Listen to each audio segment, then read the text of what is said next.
नमस्कार, मैं राम कुमार सिंह। आज जो है 10 का एक इम्पॉर्टेंट टॉपिक श्वसन को पढ़ते हैं।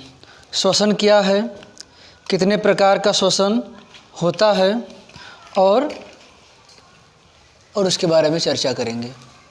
तो पहले देख लेते हैं श्वसन है क्या, किसे कहते हैं श्वसन। श्वसन किसे कहते हैं? अमूमन जब हम लोग पूछ लेते हैं श्वसन किसे कहते हैं तो लोग यही जवाब देते हैं कि जो हम सांस छोड़ते हैं या सांस लेते हैं, या कह सकते हैं कार्बन डाइऑक्साइड गैस छोड़ते हैं और ऑक्सीजन को ग्रहण करते हैं, उस क्रिया को श्वसन कहते हैं। जबकि ये सही नहीं है। सांस छोड़ना या हम कह सकते हैं कार्बन डाइऑक्साइड गैस को छोड़ना और ऑक्सीजन को ग्रहण करना श्वसन नहीं, श्वासोच्छ्वास होता है। उसको जो है हम लोग ब्रीदिंग कहते हैं। ब्रीदिंग, श्वासोच्छ्वास। ठीक, intake of oxygen and release of carbon dioxide is called breathing by the living cell. इसका ब्रीदिंग। ब्रीदिंग में क्या होता है, कार्बन डाइऑक्साइड को निकालते हैं और ऑक्सीजन को ग्रहण करते हैं। इसको हम लोग श्वासोच्छ्वास कहते हैं। तो श्वसन क्या है? ऑक्सीजन की उपस्थिति में, या कह सकते हैं कि वह ऑक्सीकरण की क्रिया जिसमें खाद्य पदार्थ टूट करके कार्बन डाइऑक्साइड दे और जल देता है, साथ ही साथ ऊर्जा मुक्त होती है, ऐसी क्रिया को हम श्वसन कहते हैं। जैसे ये रिएक्शन है C6H12O6 प्लस 6O2, ये ब्रेक डाउन होकर देता है 6CO2 plus 6H2O plus energy plus ऊर्जा। ठीक है, इस क्रिया को हम श्वसन कहते हैं। श्वसन क्या है? तो वह जैव ऑक्सीकरण की क्रिया या वह ऑक्सीकरण की क्रिया जिसमें खाद्य पदार्थ टूट करके कार्बन डाइऑक्साइड और जल देता है, साथ ही साथ एनर्जी मुक्त होती है। इस क्रिया को हम श्वसन कहते हैं। ठीक, इसमें जो पदार्थ श्वसन के रूप में या श्वसन पदार्थ के रूप में कार्य करता है उसे हम रिस्पिरेटरी सबस्ट्रेट कहते हैं। Respiratory substrate. श्वसन पदार्थ। श्वसन पदार्थ क्या है? वह पदार्थ जिसका उपयोग श्वसन के रूप में किया जाता है। मेनली हम लोग प्रोटीन, कार्बोहाइड्रेट,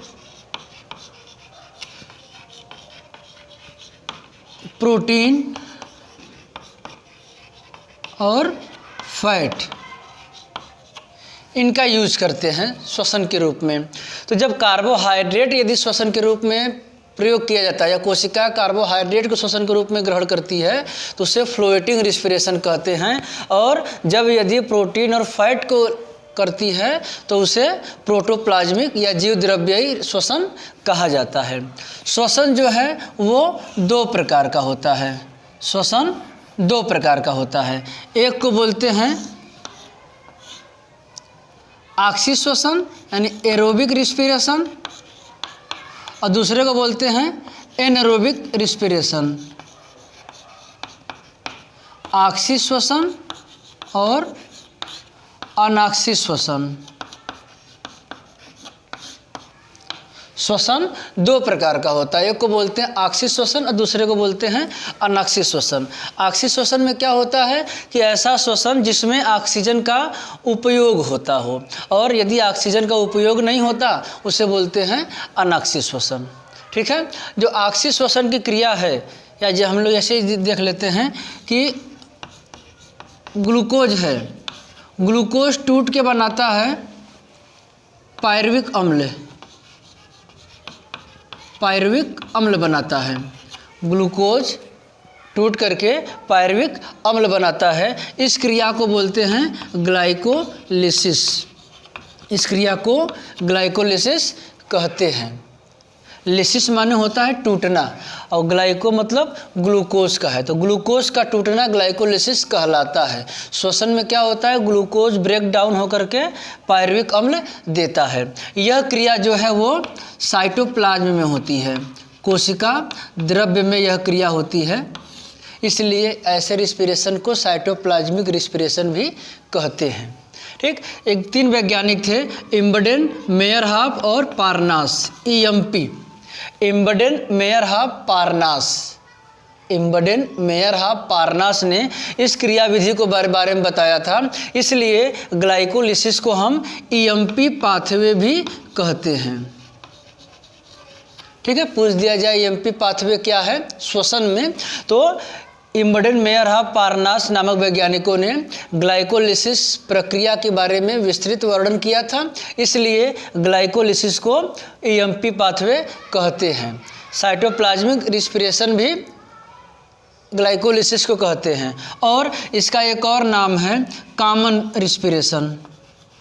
कॉमन जैसे होता है ना, क्रिकेट हम लोग खेलते हैं गांव में, तो जब प्लेयर की संख्या कम होती है तो एक को हम लोग क्या करते हैं कि दोनों मुंह में खिला देते हैं कि चलो भाई इधर भी खेलना उधर भी खेलना, तो दोनों में है वो।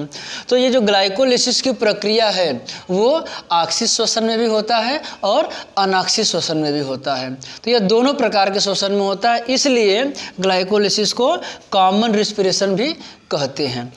यह क्रिया जो होती है वो साइटोप्लाज्म में है। अब ये पायरुविक अम्ल डिपेंड करता है कि साइटोप्लाज्म में ही रह जाता है कि माइटोकॉन्ड्रिया में जाता है। तो यहाँ से रिस्पिरेशन 2 प्रकार का हो जाता है। एक को बोलते हैं अनाक्सीय श्वसन, एक को बोला जाता है अनाक्सीय श्वसन, जिसमें ऑक्सीजन का उपयोग नहीं होता है, ऑक्सीजन का उपयोग नहीं होता,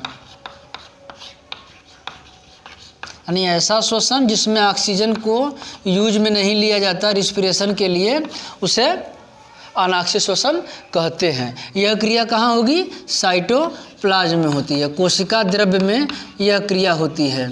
यह टूट करके क्या देगा, C2H5OH alcohol plus 2CO2 plus 28 kilo calorie ऊर्जा। ठीक है, अनाक्सीय श्वसन में ये उत्पाद मिलता है। ऑक्सीय श्वसन में दूसरा जो है वो हमारा है ऑक्सीय श्वसन, दूसरा जो है वो है ऑक्सीय श्वसन। ऑक्सीय श्वसन में क्या होता है, ऑक्सीजन का उपयोग होता है, ऑक्सीजन का यूज होता है, और यह क्रिया माइटोकॉन्ड्रिया में होती है, यह क्रिया माइटोकॉन्ड्रिया में होती है, इसलिए ऑक्सीय श्वसन को माइटोकॉन्ड्रियल रिस्पिरेशन कहते हैं। यह टूट के क्या देगा, 6CO2 plus 6H2O plus 686 kilo calorie, ये ऊर्जा मिलती है। ठीक है, अब देखिए ग्लूकोज टूट करके पायरुविक अम्ल दिया, इस क्रिया को बोलते हैं ग्लाइकोलिसिस।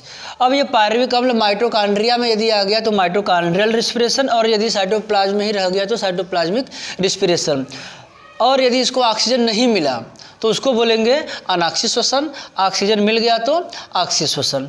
अनाक्सीय श्वसन में जो पायरुविक अम्ल है उसका पूर्ण अपघटन नहीं होता, जबकि ऑक्सीय श्वसन में पायरुविक अम्ल का पूर्ण अपघटन होता है।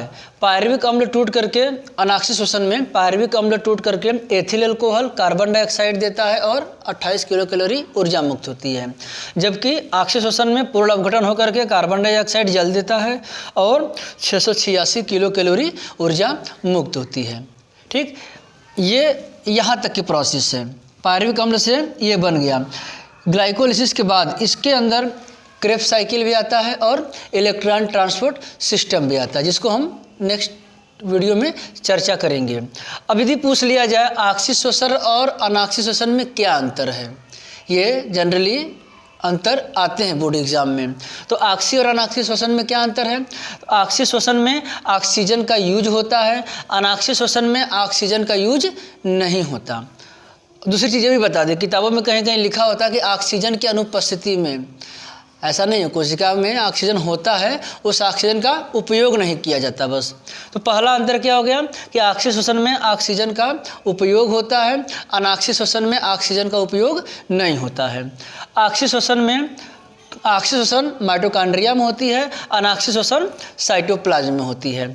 ऑक्सी श्वसन में भोजन का पूर्ण अपघटन होकर के कार्बन डाइऑक्साइड और जल देता है और ऊर्जा इतनी मुक्त होती है, जबकि अनाक्सी श्वसन में पूर्ण अपघटन नहीं होता और ये टूट करके एथिल अल्कोहल, कार्बन डाइऑक्साइड और 28 किलो कैलोरी ऊर्जा देता है।